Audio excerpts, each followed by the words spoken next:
presque de l'info, c'est la revue de presque de Nicolas Canteloup.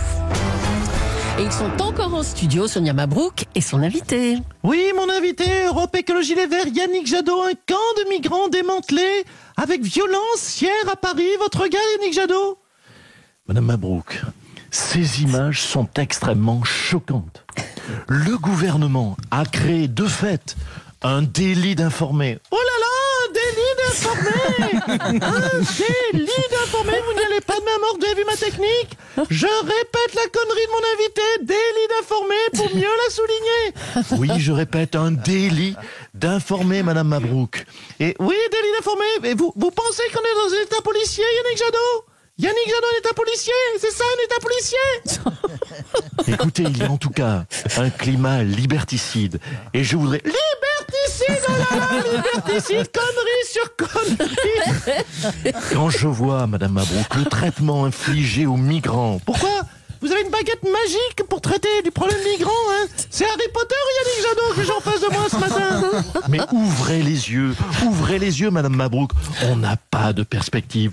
On a 500 morts par jour. C'est la déprime. La pauvreté explose. Les seuls restos ouverts sont les restos du cœur. Oh là là là là!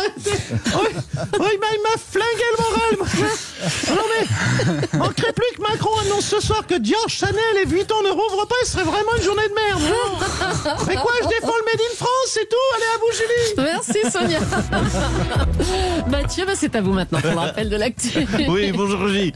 Merci Sonia, merci à son invité. Bienvenue sur Europe 1. Europe 1 vous accueille, chers auditeurs, pour vous faire vivre l'info avec Europe 1. Europe 1, regarde le monde changer. Regarde le monde aussi s'assouplir.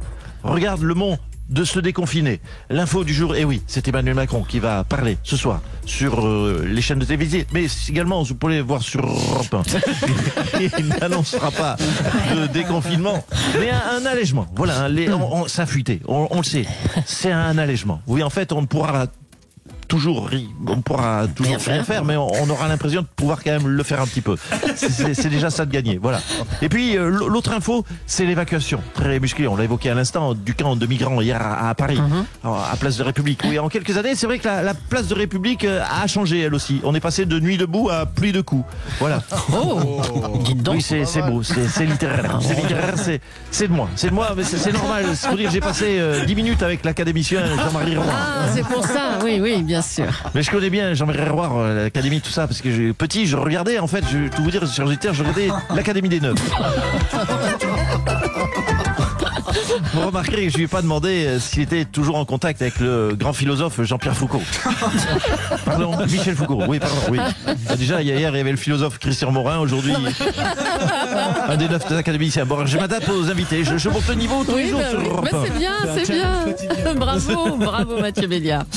Depuis ce week-end, Emmanuel Macron travaille son intervention de ce soir. La presse dit qu'il s'est bunkérisé avec quelques-uns de ses ministres. Et on a beaucoup de chance puisque nous sommes les seuls à avoir pu glisser un micro. On écoute les derniers arbitrages. Bien. Bonjour à toutes et à tous, chers ministres. Je suis en train de mettre, donc, vous le savez, la dernière main à mon intervention, pardon. Est-ce que quelqu'un veut rajouter quelque chose? Bruno, peut-être? Bruno? Oui, Monsieur le Président, s'il vous plaît. Pour l'intervention de ce soir, je crois qu'il n'y a pas de débat. Vous devez instamment rappeler le formidable travail de votre ministre de l'Économie qui a fait plier Amazon. C'est pas rien. Peu de pays ont la chance d'avoir un ministre de l'économie aussi fortiche et qui mériterait d'être Premier ministre. Bruno? Tu sors de cette pièce, s'il te plaît? Oui, non, écoute, tu m'as saoulé. Il est où, Castex? Castex, il est où? Ah, monsieur le président, je suis là, là au coin avec le bonnet d'âne, comme vous m'avez dit. Oui, Jean, tu as une idée pour ce soir? Écoutez, monsieur le président, aucune. Ma dernière idée de déconfinement, c'était, vous vous en souvenez, on dit aux gens de sortir et ils sortent. Mais apparemment, ça ne... oui, vous acquissez la tête, apparemment, ça ne s'est pas très bien passé. Alors moi, je ne touche plus à rien et je reste au coin. Bon, tu restes pas au coin, tu sors aussi. Qui? Oui, Roselyne, vas-y. Oui, monsieur le président, je sors aussi, c'est ça. Non, Roselyne, tu donnes tes idées avant, d'accord? Oui, Oui, alors, Monsieur le Président, cher Emmanuel, vous savez, la dernière fois, je me suis battu pour que vous laissiez ouverts les théâtres et les librairies, et finalement, vous les avez fermés. Alors maintenant, écoutez ce que je vais faire. Je demande à ce qu'on les laisse fermer, comme ça vous allez les rouvrir. Bon, écoute, finalement t'avais raison, tu sors direct. Moi tout saoulé, donc je vais me bunkériser tout seul comme d'habitude, voilà. Eh bien, on a décidément de la chance puisque le président nous rejoint. Bonjour Emmanuel Macron. Oui, bonjour. Donc je suis comme Sarkozy, c'est ça? Je suis sur écoute, c'est ça? Bonjour à toutes et à tous. C'est ça. Alors, c'est un peu ça. Donc, ce soir à 20h, vous allez redonner un cap à la France, c'est bien ça? Je crois que c'est une nécessité, cher Jules Leclerc. Il nous faut un cap clair. C'est pour cela que j'ai décidé de reprendre en main les choses, de reprendre la main quelque part, oui. Parce que Jean Castex, comment vous dire, bon, il est sympa, hein, c'est pas le problème. C'est chantant, mais c'est confus, Alors, donc ça donnerait quoi? Alors, on va commencer, soyons clairs, le déconfinement. Enfin, déconfinement, c'est pas voilà. Ce n'est pas le bon mot. On va alléger le confinement en 3 étapes. Voilà. Ce sera beaucoup plus clair, Monsieur Béliard. La première étape aura lieu le 28 novembre. Ou le 1er décembre, ça s'est ajusté. En fait, c'est un peu la même étape, que ce soit 28 novembre ou 1er décembre, ce sera la même chose, mais c'est 2 dates. Mais c'est la réouverture des commerces, voilà, c'est la première étape. Après, on rouvrira les lieux de culte, soit le 1er, soit le 15 décembre, bien sûr, puisque le 15 novembre est déjà passé. Ça, c'est la deuxième étape. Enfin, sauf si, bien sûr, c'est le 1er, auquel cas, ça restera là, bien évidemment, vous l'avez compris, une deuxième étape. Ensuite, les théâtres et les cinémas. C'est soit le 15, soit courant janvier. Ça sera l'étape 3. Sauf si ça tombe sur les dates de l'étape 2, auquel cas, ce sera une espèce d'étape 2,5. Puisque les deux seront mélangés, si vous voulez. Ce qu'il faut retenir, madame, plutôt que de souffler, ce qu'il faut retenir, c'est que j'ai un cap. Oui, mais c'est pas très clair. Hein. Et c'est ce fameux cap qu'on comprend mal, monsieur Macron. Bon, écoutez, je vais être clair, ça va être la merde jusqu'au vaccin. Voilà. Ça va, ça c'est plus clair comme ça vous va? Oui, ça va. Merci, voilà. C'est beaucoup plus clair. Allez, à ce soir, 20h. Oui. Hein, d'accord. Le Covid maintenant. Comment la France se prépare à l'arrivée des vaccins? C'est la question que tout le monde se pose. On va y répondre avec Michel Simès. Et ce qui angoisse les Français, vais-je avoir un vaccin?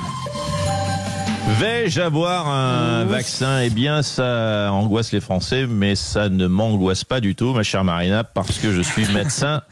Et ça n'angoisse pas non plus mon confrère Jimmy Mohamed, que je salue, car il est médecin aussi. Nous faisons donc partie des publics prioritaires, contrairement aux animatrices et aux journalistes ou présentateurs météo.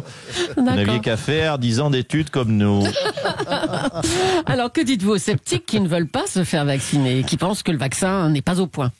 Bien, tout simplement, Marina, pour les partisans du c'était mieux avant, on le connaît, le c'était mieux avant. Je rappellerai qu'en 1950, on a mis 9 ans à mettre au point le vaccin contre la rougeole. Là, on a mis 9 mois, mais je ne juge pas ces abrutis. Vous pouvez tout à fait vivre comme l'homme de Néandertal. Arrêtez de vous vacciner, arrêtez de vous laver, bouffer votre kleps et mourir à 22 ans. Si ça vous chante, voilà, vous faites ce que vous voulez. Salut Marina. Eh bien, merci docteur. Et puis on va dire un mot de ce geste pas très fair-play de la journaliste Anne Niva. Elle a relayé sur les réseaux sociaux une information relatant les mauvaises audiences de la matinale de RMC depuis que son mari Jean-Jacques Bourdin ne la présente plus. Bah tiens, on va le retrouver tout de suite, notre ami Jean-Jacques. Bonjour, c'est Jean-Jacques Bourdin. Bienvenue sur RMC, RMC, BFM, Bourdin faisait mieux. Ou RMC, Radio Malherbe et Catastrophe.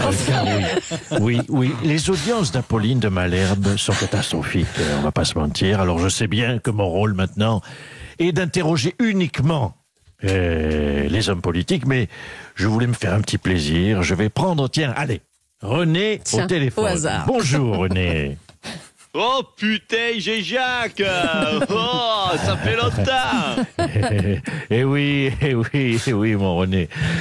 Mon René, cher René, pardon, pas de familiarité. René, toujours taxi? Ouais, toujours taxi, Jean-Jacques. Enfin, taxi. Je passe la journée à la station à faire quoi? Attendre un client qui vient pas, voilà. Oui. Alors, j'ai mis la bâche en plexiglas, là, entre moi et le client, là, pour les postillons et tout le bordel. Mais j'ai fait des trucs dingues. Attends, tu sais quoi? Tu sais que je mets un masque dans la bagnole. Oui. Pire, je me lave. C'est bien, René. Si au moins cette crise du coronavirus vous a permis d'apprendre à vous laver, c'est une bonne chose. Oui, enfin, je me lave. Oui, enfin, je me lave juste les mains, hein, parce que le coronavirus, que je sache, ça s'attrape pas par les dessous de bras, par exemple. Oh là là. C'est vrai, ça se saurait. Le coronavirus ne s'attrape pas par les dessous de bras. Alors, c'est une info RMC ce matin. Alors, René, faites-vous partie de ces gens qui ont quitté la matinale d'RMC? Mais évidemment. Je crois pas que je vais rater l'heure des pros sur ces news pour l'autre, là, la Pauline aux fines herbes, là. Non. Pour moi, c'est fini, RMC. Tu m'entends, Jacques? Fini. Ouais, voilà. ouais. Déjà, quand ils m'ont supprimé Brigitte Lahaye, je peux te dire direct, j'ai porté plainte au tribunal. Faut bien qu'il serve à quelque chose, le tribunal de la Haye.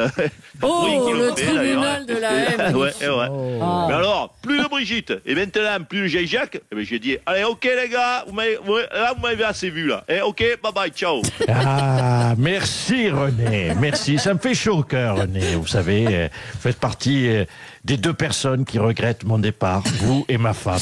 Allez, je vous rends l'antenne, chère Julie.